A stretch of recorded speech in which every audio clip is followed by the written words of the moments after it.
अस्सलाम वालेकुम। आप देख रहे हैं टीवी 49 न्यूज यूके और मैं हूं मुनीर पीरजादा। आइए आपको ले चलते हैं आज की खबर की जानिब।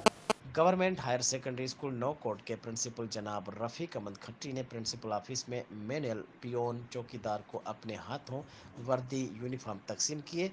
परवेज़ अली भान, मकसूद कायम खानी, मोहम्मद इकबाल सुमरो, निमरू खान चांडियो, करम खान बुलेदी, आबिद अली कायम खानी ने यूनिफॉर्म वसूल किए। प्रिंसिपल के ऑफिस में सर मोहम्मद आसिफ मुगल, सर अदनान, लियाकत कायम खानी, सर बाबर महमूद कायम खानी मौजूद थे। गवर्नमेंट हायर सेकेंडरी स्कूल में के मैनुअल पियोन चौकीदार स्टाफ ने हायर सेकेंडरी स्कूल के प्रिंसिपल रफ़ीक अहमद खट्टी का तहे दिल से शुक्रिया अदा किया।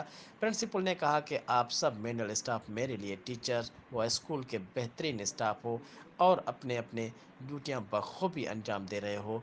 मैं एज ए प्रिंसिपल आप मैनुअल स्टाफ को अच्छी ड्यूटी करने पर शाबाशी व दाद देता हूँ। मैनुअल स्टाफ ने भी प्रिंसिपल की जानिब से यूनिफॉर्म देने पर सराहा।